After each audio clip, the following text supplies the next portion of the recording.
wisdom, prudentia, justice, justitia, temperance, temperantia, courage. fortitudo. Applying ancient philosophy to modern life, this is the Sunday Stoic.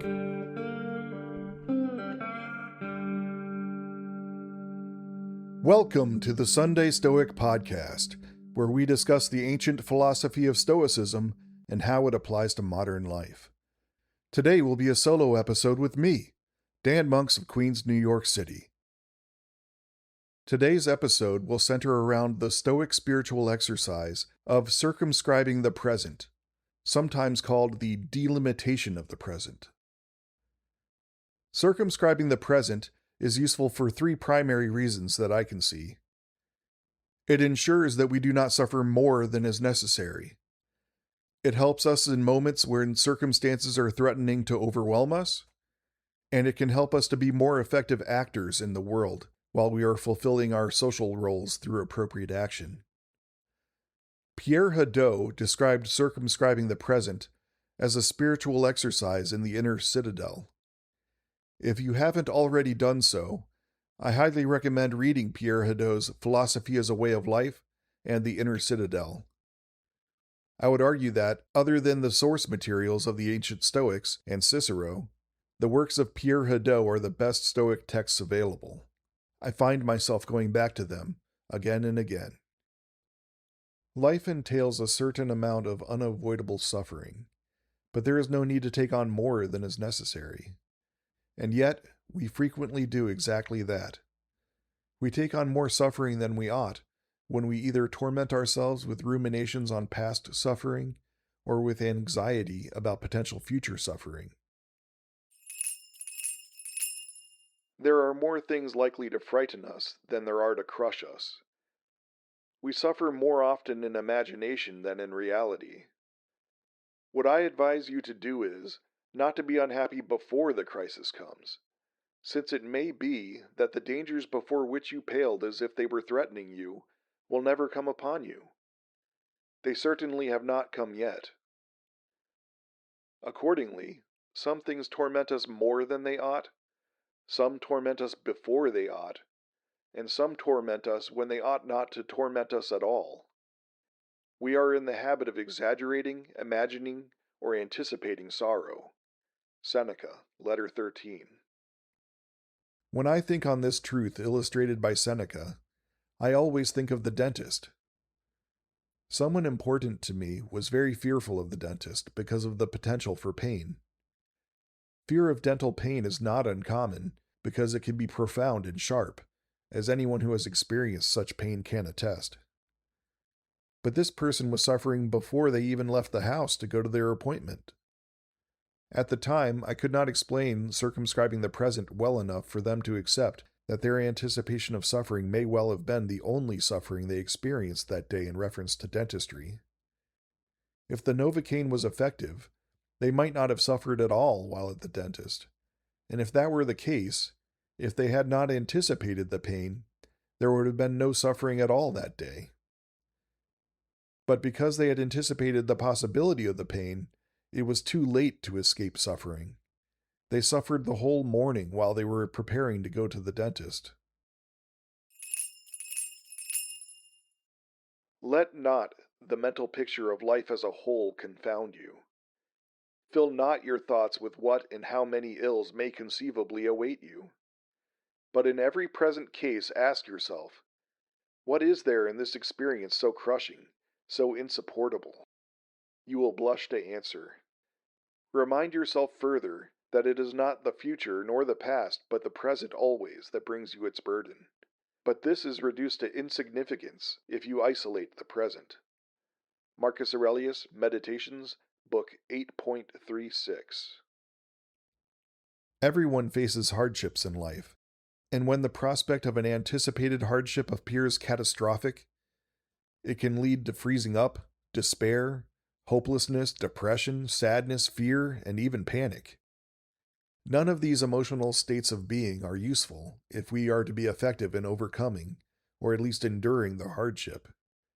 When we are in danger of being overwhelmed, it is often because we are anticipating the worst-case scenario and viewing the anticipated hardship in all its terrible majesty. Circumscribing the present brings our attention back to this particular moment. Events can often seem overwhelming because we allow the full scale to intrude on our thoughts. But each particular moment is usually easier to bear. Instead of focusing on having to climb an entire mountain, focus on the next step. Circumscribing the present is a wonderful way to decatastrophize when we are struggling. Circumscribing the present is useful when you're doing something that is physically challenging, because each individual moment is easier to manage emotionally than the potential magnitude of an uncertain amount of hardship that hangs over you. For example, running or road marching. When you are loaded up with gear, armor, and weapons, walking for an unknown number of miles through the oppressive summer heat of the American Southeast, don't focus on how miserable you will be if this goes on for several more hours. Instead, pick out a landmark in the distance and say to yourself, I can make it to that tree line no problem. Then, once you reach the tree line, cast your eyes forward to the next distant landmark and repeat the process. I can at least do that. Rinse and repeat. I am by no means naturally talented at running, but circumscribing the present allowed me to endure running and, as a consequence, to gradually improve. When running in formation with a drill sergeant, I would inevitably start to falter and gasp for air. I would start out picking out distant landmarks, but the more acute nature of running versus marching would eventually force me to break it down to individual steps. I can do one more step, and one more, and one more, until the run was over. I never fell out of a single run. Similarly, instead of focusing on the fact that there are 2 months left in basic training, and all the suffering that awaited in those weeks ahead, it was better to focus instead on that particular day and what was directly presented in that moment. Part of basic training is that they want to test your ability to manage stress, so they intentionally try to stress you out and overwhelm you. The theory being that it is better that the young fellow and the army find out that they can't handle stress in a training environment, as opposed to the battlefield where they might get themselves or their friends killed. Circumscribing the present is a good way to bring that stress back to a manageable level. I've been out of the Army Guard for many's the year, but I find that the experiences I had there are understandable to everyone, and folks are often able to adapt these kinds of examples to whatever scenarios they find in their own lives.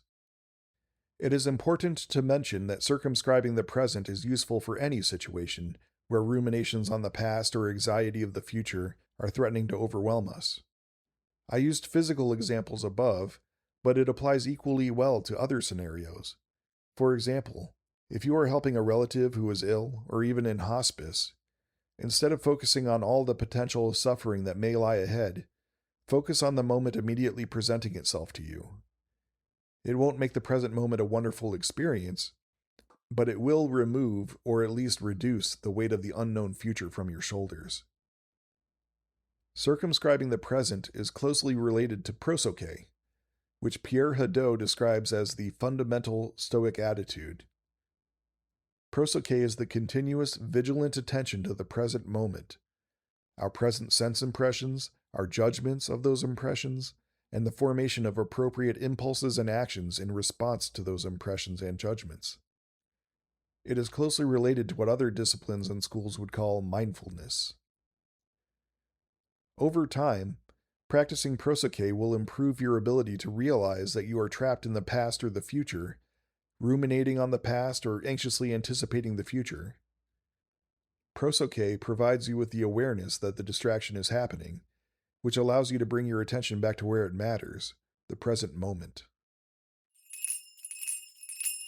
All that you desire to attain by roundabout means is yours already, if you will but freely take it. That is to say, if you will leave behind all that is past, commit the future to providence, and regulate the present in piety and justice. Marcus Aurelius, Meditations, Book 12.1. The past and future are not up to us, and are therefore indifferent. The only time we have access to is the present moment, and it's there we must concentrate our efforts, which is where we exercise our faculty of choice. Circumscribing the present makes us more effective in terms of accomplishing appropriate actions because it makes adversity and hardships bearable, because it reduces them to a series of brief moments. When we focus on the present moment, we are able to bring our full attention to the only place where we can be effective. In this way, circumscribing the present is freeing. We trap ourselves and become overwhelmed when we ruminate on the future and past, because they are outside our control. By focusing on the present, we are able to shake off overwhelming thoughts and act to improve the world for ourselves and for those we care about.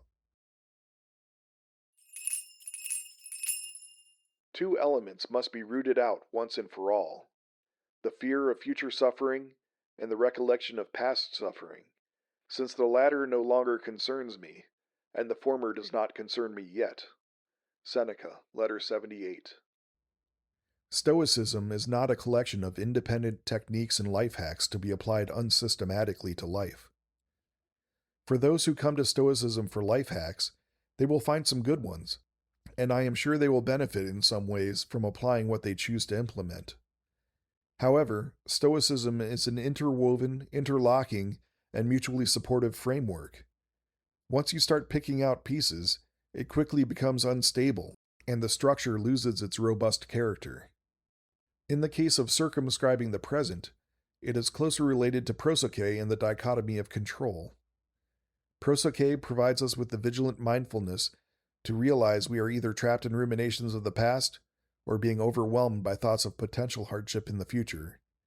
The Dichotomy of Control gives us the knowledge that we should focus our attention and effort on what is up to us.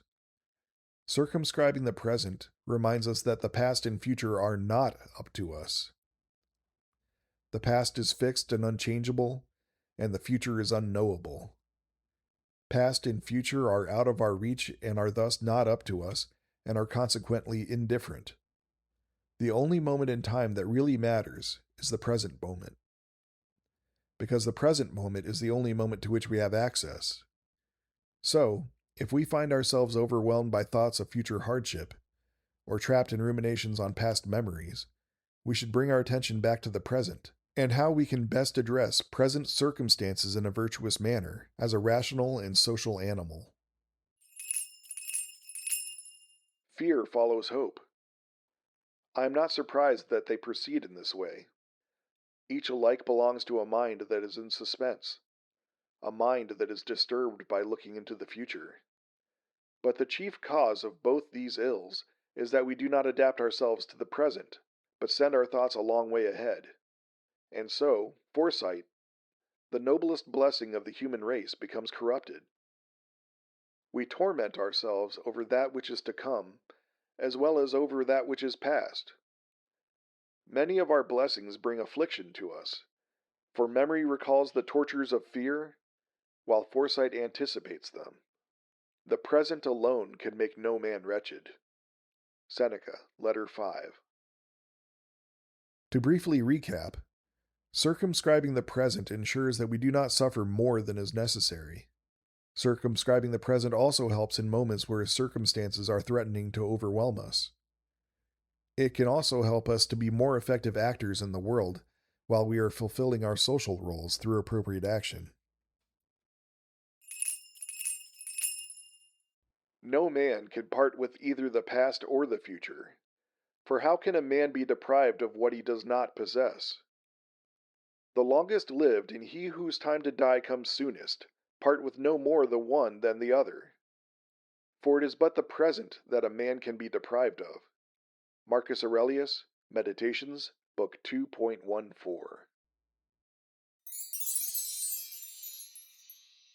Thank you for listening. If you have any questions, comments, or suggestions, please send us an email at sundaystoic@gmail.com. If you enjoy our podcast, please subscribe and leave us a review on whatever platform you use to listen to us.